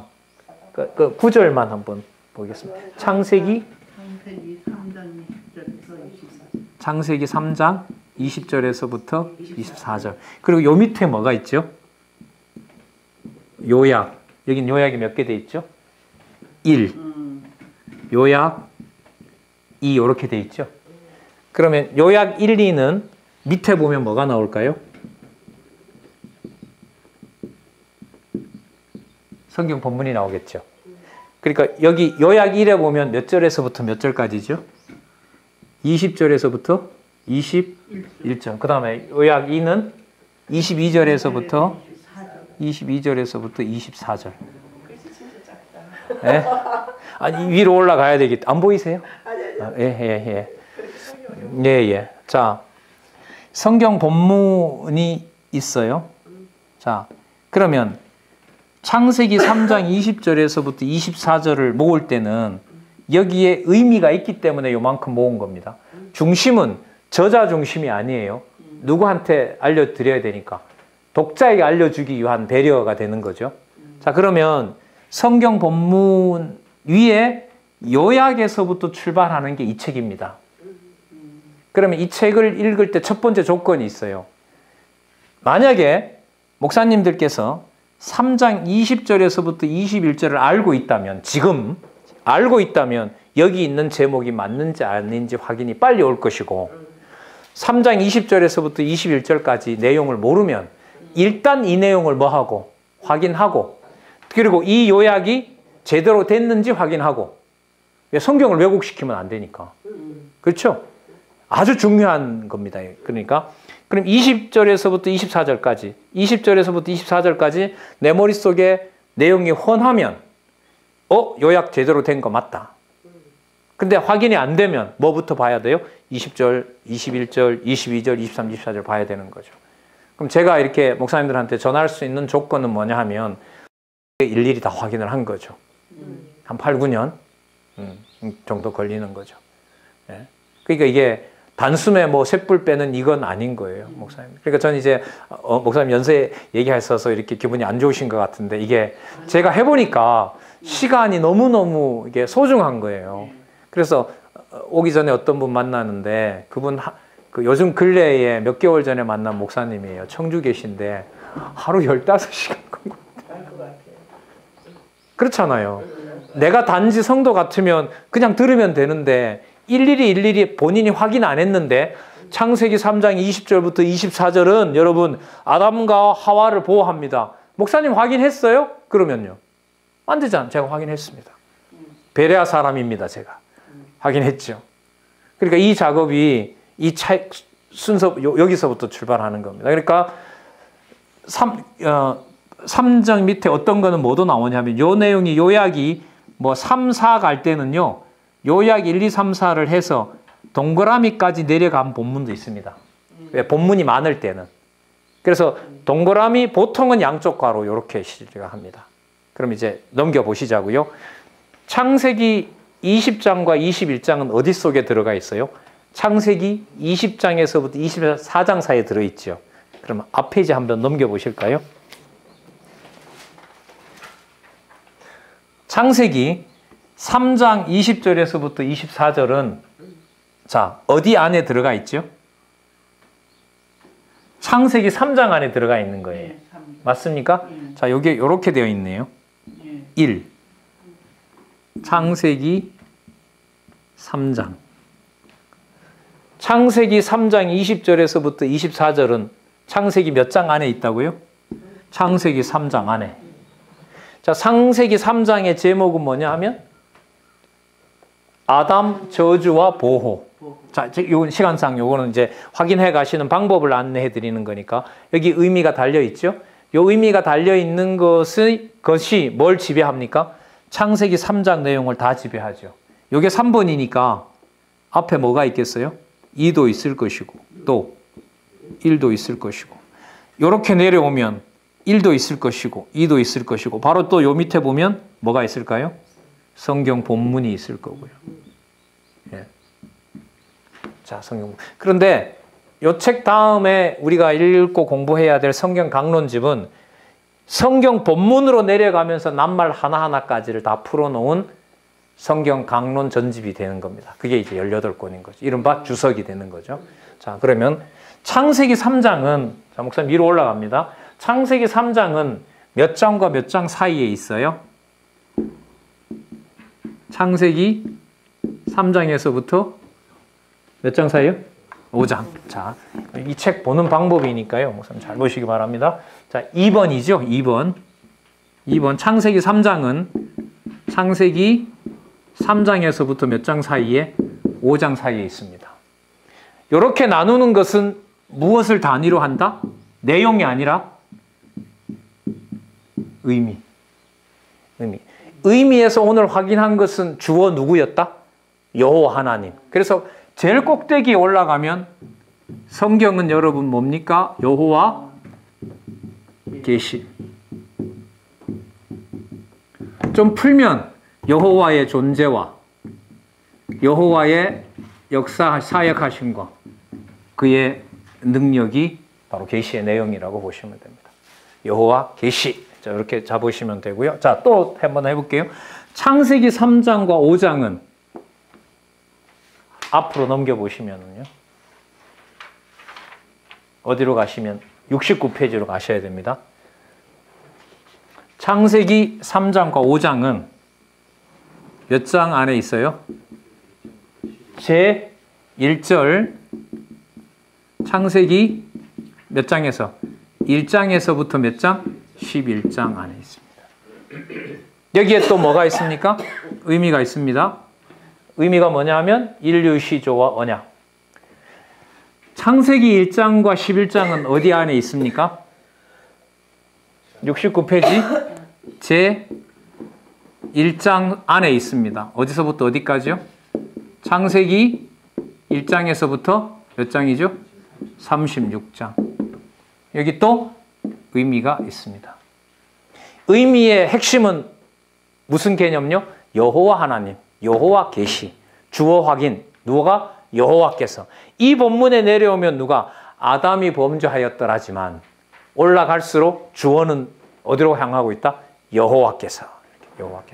3대 언약을 세워주시고 3대 언약을 여호와께서 당신께서 방법대로 해나가신다. 그러면 창세기 1장과 36장은 어디 아래에 있습니까? 이게 제 1편입니다. 어디서부터 어디까지죠? 창세기에서부터 에스더까지. 이렇게 되겠습니다. 창세기부터 에스더까지. 조금 작게.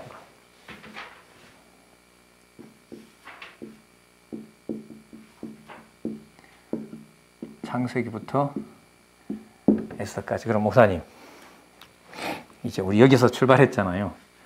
창세기 3장 20절에서부터 21절을 이렇게 요약하는 것은, 자, 목사님 여기 한번 보세요.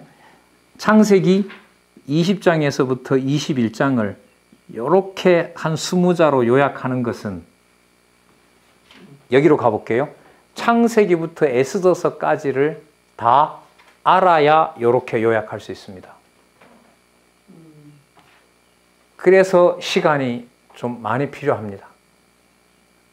근데요, 목사님, 이런 건 있습니다. 제가 이렇게 안내를 해드리는 것은 제가 저자가 아니잖아요. 저도 저자가 써놓은 걸 제가 확인한 입장에서, 확인자 입장에서 제가 말씀을 드리는 거란 말이에요. 그대로 맞습니다. 그냥 그대로 따라가셔도 됩니다라는 걸 저는 어필하는 면도 있습니다. 어떤 분이 나도 한번 해보겠다고 그럼 하시라고. 맞다고. 그러나 제가 확인한 건 맞습니다. 근데 그분한테 연려는 있죠. 제가 확인해보니까 그거 아니던데요. 아, 그래요? 이미 저자도 마찬가지죠.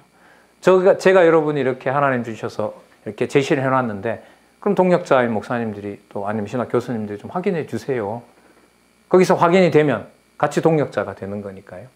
이 어마어마한 구도예요, 목사님들이. 한번 그럼 볼까요? 제 1편에서 왼쪽으로 또 넘겨볼까요? 창세기에서부터 에스더는 어디 아래 들어가 있어요? 제 1권은 어디서부터? 후약. 어디서부터 어디까지죠? 창세기부터 말라기까지 안에 있는 거죠. 자, 그럼 한번 볼까요?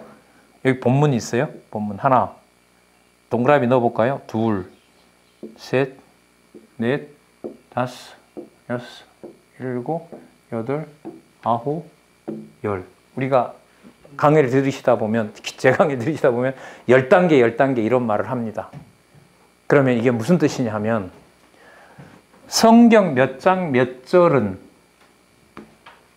몇 단계로 올라가면서 보이게 돼 있다. 10단계로 올라가면서 그 한 절이 설명이 되는데, 결국 올라가면 누구 주어가 확인이 된다? 여호와 주어가 확인되는 겁니다. 이 속에 보면 사람이 죽는 것도 나오고요. 처참한 일도 벌어지고요. 자녀를 잡아먹는 일도 나오고요. 예수님이 처참하게 죽으시는 것도 나오고요. 교회가 핍박당하는 것도 나오고요. 그 모든 내용들이 본문에 나타나고 있는 거죠. 자, 여기 보시면 공부가 그래서 어떻게 되냐 하면, 자, 보세요. 제가 지금 목사님들하고 창세기 3장 20절부터 21절을 읽었습니다. 자, 보세요. 21절을 읽었으니까 몇 절로 그 다음에 나올까요? 22절 나올 거 아니에요. 요게 이른바 수평적으로 가는 거예요. 근데 어제 저자의 강의에서 또 우리 또 얘기하시면서 어제 밤부터 지금 계속 강조하시는 게, 이것을 통해서 어디로 가야 된다는 거죠? 수지기로 얘기했었죠. 아까 그물망 그렸었잖아요. 자, 내용으로 보면 21절 다음에 22절 읽어야 됩니다. 그런데 21절 다음에 왜 22절이 나오는지를 알려면 어디로 가야 돼요? 위로 올라가야 됩니다. 시절과 날짜를 동시에 봐야 됩니다. 그래서 저기 지금 붙어 있는 도표와 가지고 계신 책은, 저것도 필요하고요. 공부할 때 책도 필요합니다. 책은 어디로 가요? 21절에서부터 22절로 가는 방향으로 장수가 넘기게 되어 있고요. 뭐 책도 그렇게 나와 있지만은 한눈에 보도록 해놓은 것은 왜 20절과 21절이 요 내용이고 22절부터 24절까지 요 내용이며, 요 내용이 왜 이렇게 묶여야 되느냐. 그 다음 창세기 20장과 20절에서 24절은 왜 창세기에 이런 제목이 붙어야 되느냐. 창세기 3장의 제목은 그 의미가 왜 이렇게 붙어야 되느냐.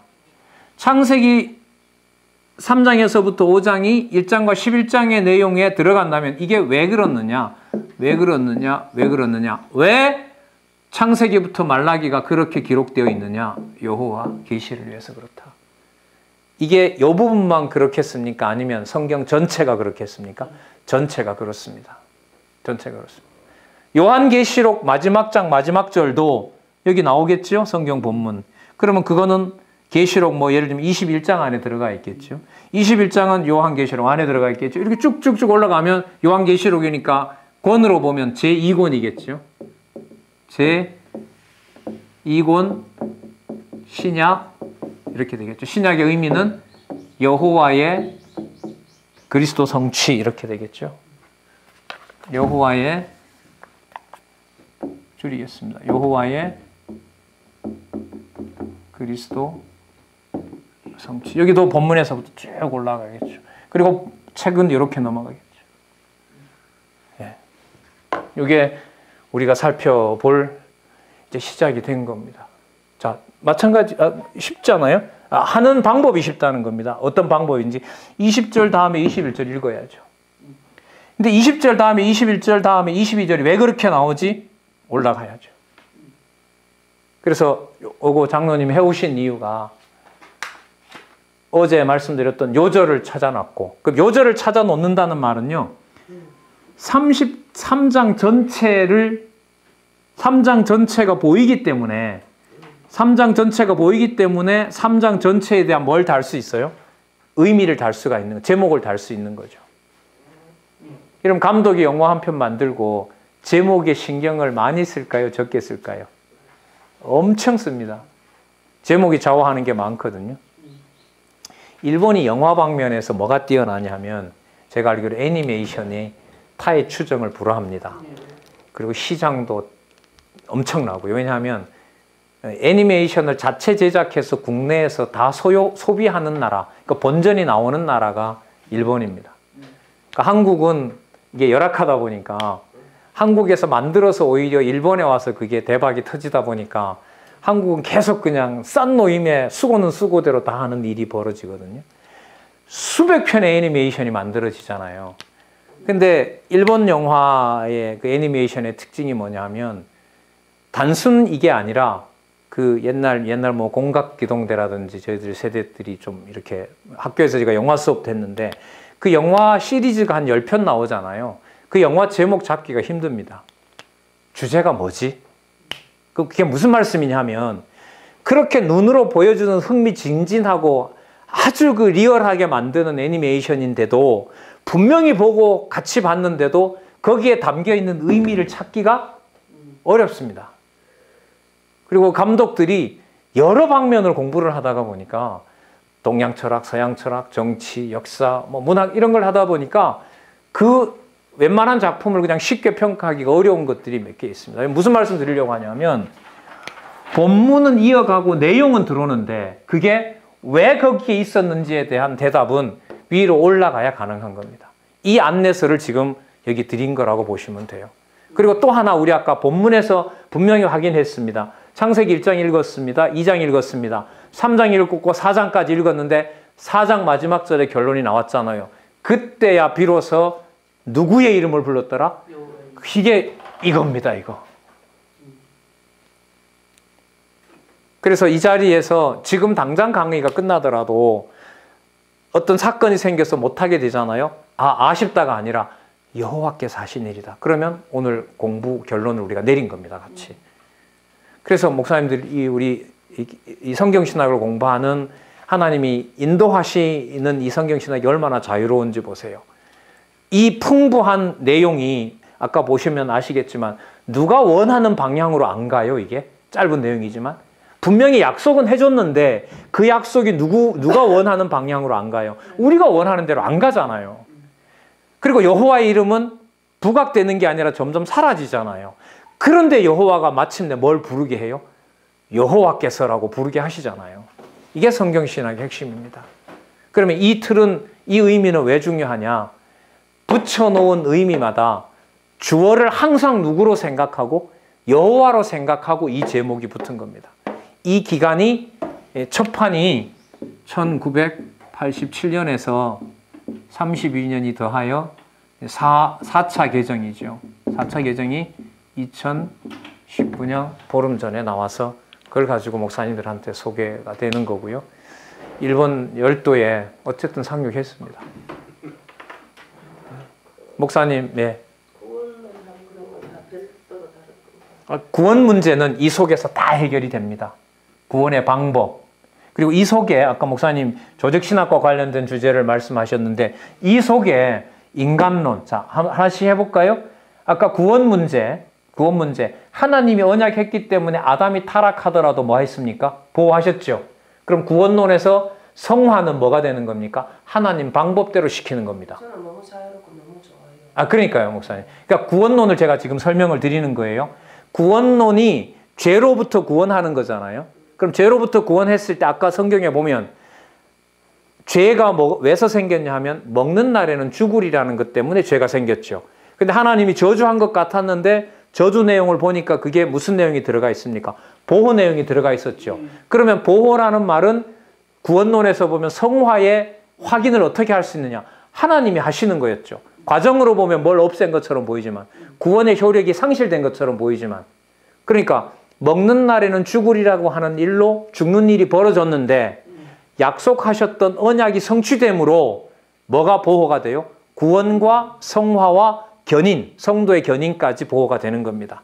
그리고 인죄론 사람이 죄 짓는 거 아니겠어요? 그럼 아까 죄 짓는 거 하나님께서 먹는 날에는 죽으리라고 했고 하나님이 지은 뱀이 가장 강교하니까 와서 인간을 뭐 시킨 겁니까? 타락시킨 거죠.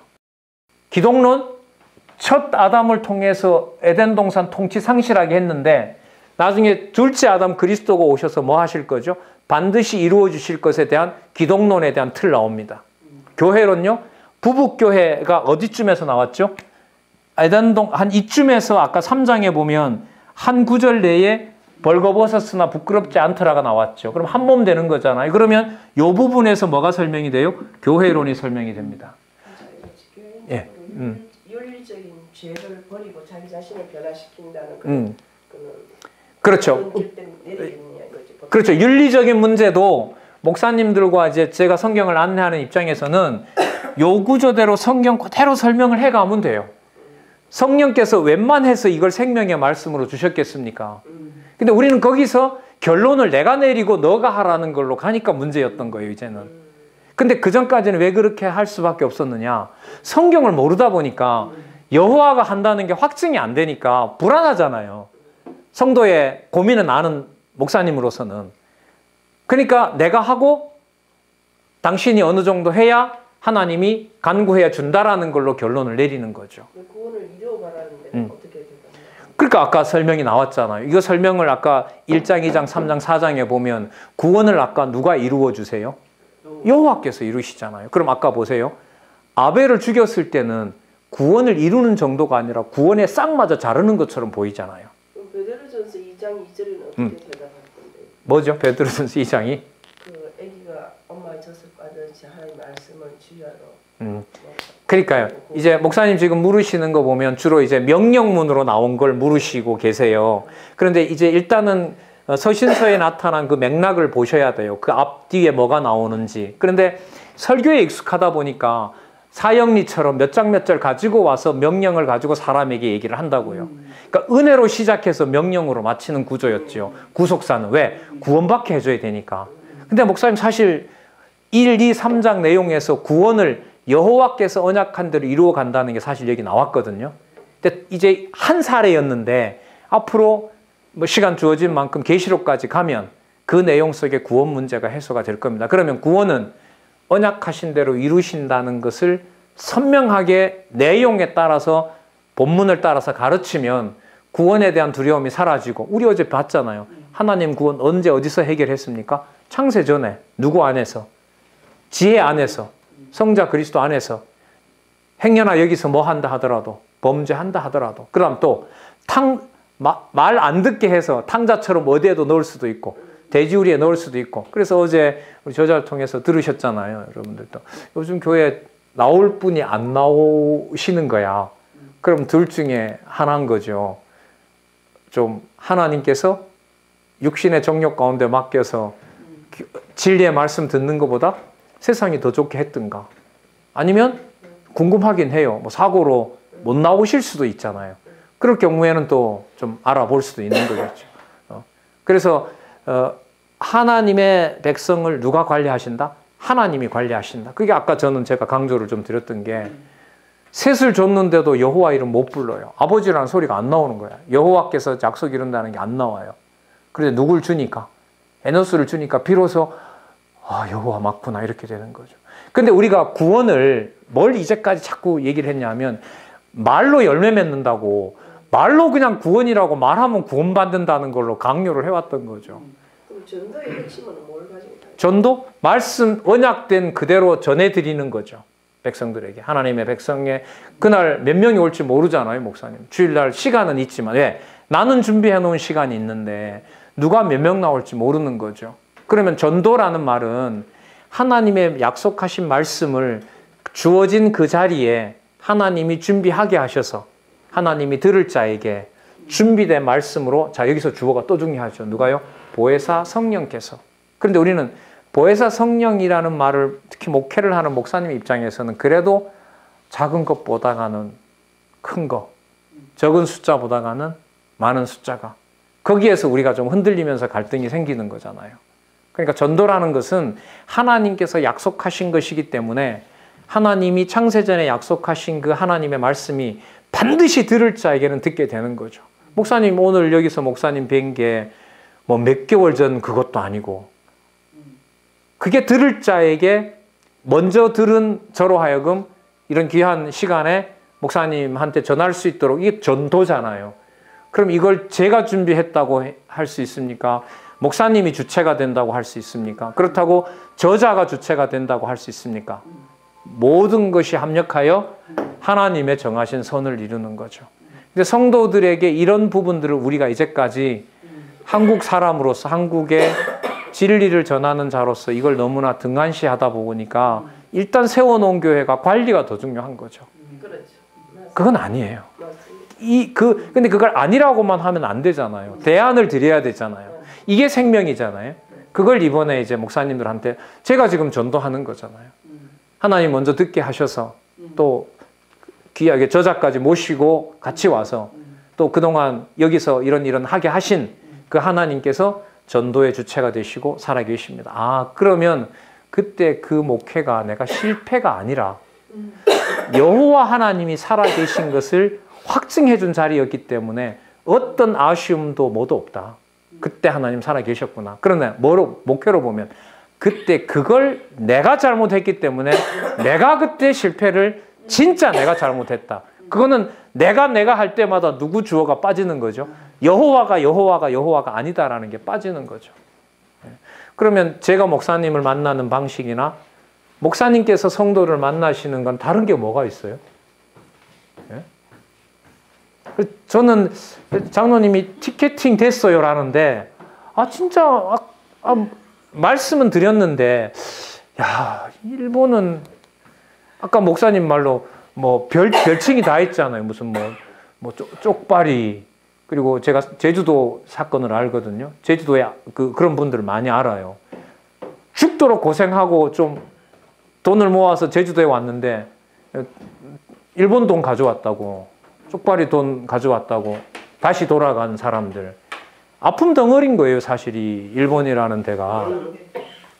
여기서 목사님들 선교사인지 목사인 건지 목사님들인 건지 어떤 신학적 배경을 가지고 있는지, 제가 알고 있는 상식으로는 자유주의가 판을 쳤는데 일본에서 신학을 하셨다고 하면 뭘 배웠겠으며, 이게 막 혼돈스러운 거예요. 누구를 만날지도 모르고. 그리고 안심은 인간적으로 하나 된 건 혼자가 아니어서 다행이다. 어른들이 가시니까. 이게 진짜 인간적인 거죠, 이런 거면. 그러면 목사님 뵙고 뭐 보름도 안 돼서 목사님을 뵙고 제가 그야말로 우리 통상 하는 말로 전도를 하게 된 거잖아요.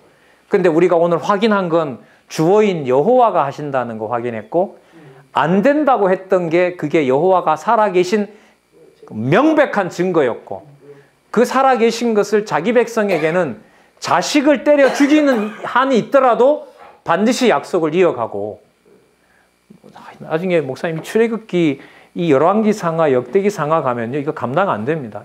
예레미야 애가요, 자식의 살점이 입 안으로 들어가요. 거기서 무슨 자손 언약이요? 감당이 안 됩니다. 감당이 안 돼요.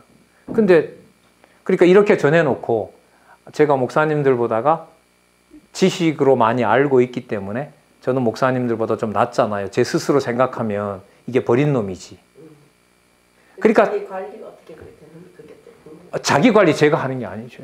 그래서 목사님, 제가 청년들이라 물으면 제가 이런 말을 얘기해요. 나는 늘 이 벼랑이다.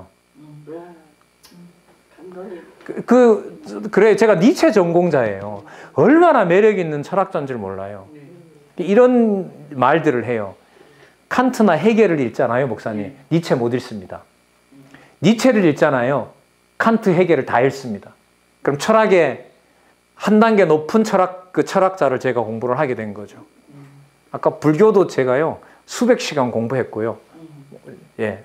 반야신경, 금강경, 강의도 그 100강좌 이상 듣고, 뭐 인도 불교도 공부도 하고 그랬어요, 제가. 그럼 그 불교의 설법에 예. 어디에 있는지는 잘 모르지만 때가 되면 예수가 온다라는 그 구절이 있다고 하더라고요. 그거보다 좀 더 충격적인 게 있는데요. 예. 불교에 보면 메시아 예수 경이라는 게 있습니다. 경전 이름이 메시아 예수 경이에요. 확인만 했는데 아직 책은 못 받아봤어요. 중국에 있어요.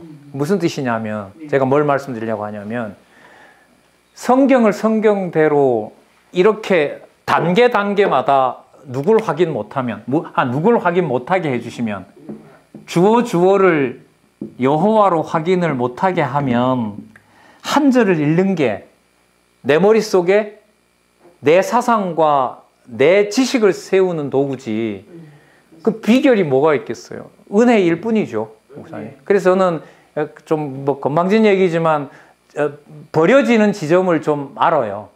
아, 이쯤에서 하나님 안 잡아주면 니체 제자가 된다. 뭐 바르트 제자가 된다. 불교 매력 많잖아요. 아까 목사님하고 사석에서 얘기했는데 이 요약이 나오면 딱 몸서리 쳐지는 게 있어요. 불교가 팔면대장경이잖아요. 근데 한 글자로 요약을 시도합니다, 불교가. 이걸 대안으로 제시 못하면, 불교 한마디 있잖아요. 공, 무. 팔만대장경을 한마디로 압축을 하려고 해요, 이 불교가. 그리고 무마저도 딱 닫고 말 안 하고 뭐 합니까? 선불교, 직지인심, 불림문자, 손가락을 봐라.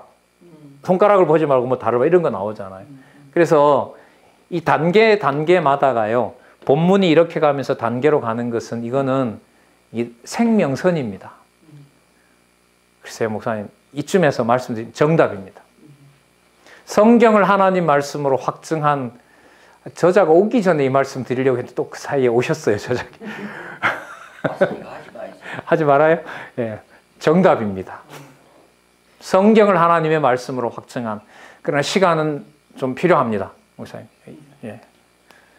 저기 불교를 아주 깊이 못 아주 똑똑하고 많은 부리가 있어, 내 주위에 한국에. 그 제가 거기 딸려서 사실 전도 못해. 뭐 세상 없는 거 갖다 대고 예. 그 사람들이 뭐 예를 들어서 목사님하고 저 강사님하고 만날 기회가 있다. 예. 그 둘이 전도될까요? 아, 모르죠. 하나님께서. 여호와께서. 허락해서. 그런데 이런 건 있어요. 이게 지식이라는 게 배워놨기 때문에 서로 밀당을 밀고 땡기는 논쟁을 하죠. 그러나 제가 그 사람을 설득할지 못할지. 예. 그리고 그 사람은 나만큼 성경은 모를 거 아니에요. 그러면 배우려는 태도가 있다면 배운 식자로서 당신 얘기 내가 듣는 만큼 나도 당신도 내 얘기 들어라, 이 정도까지는 가겠죠. 뭐 말싸움하러 모이는 건 아니니까. 근데 이제 어쨌든 간에요, 이게 보세요, 동양 사상 보면 불교 들어와 있잖아요. 유교 국가잖아요. 그죠? 무속 지배하던 샤머니즘이잖아요. 거기에 셈족의 여호와를 가르치는 성경이 이 시대를 다 정리하고 있다고 봐요. 인문, 역사, 철학 전부 다. 그 다음에 복잡한 일본 역사, 한국 역사, 중국 역사, 이 전체 다를 저는 이 책, 이 구조 속에서 다 녹아난다고 생각해요. 아까 제가 목사님 잘 질문해 주셨는데, 교의신학 7개 불렀을 때 제가 여기서 다 연결을 시키잖아요. 구원론 들어있고, 인재론 들어있고, 교회론 들어있고, 기독론 들어있고, 종말론요? 여기 있잖아요. 창세기에서부터 벌써. 아까 저자 통해서 마태복음 보고 창세기 보고 계시록 봤다고 하니까 창세기 보면 뭐가 나오죠? 종말론 나오죠. 여기에 요 짧은 내용 속에 교의신학 6편이 다 들어가 있죠. 성경관이 이런 거고요. 신론, 인재론, 기독론, 구원론, 그 다음에 은혜론, 은총론, 교회론, 종말론까지 다 나타납니다. 끝나버렸어요, 제가 볼 때는. 그래서 제가 유학 가는 후배한테, 근데 유학 가서 뭘 하냐? 다 끝났는데. 예. 지식 자랑이 좀 가미된 것 같습니다. 잘난 척을 좀. 그리고 또 하나 박수 치지 않기로 우리 약속하거든요. 예, 어쨌든 질문은 뭐 목사님 아니 하시고. 박수 우리가 기뻐서 치는 네, 거예요. 예, 그 본인 보고 치세요, 그죠? 예, 하나님께 예.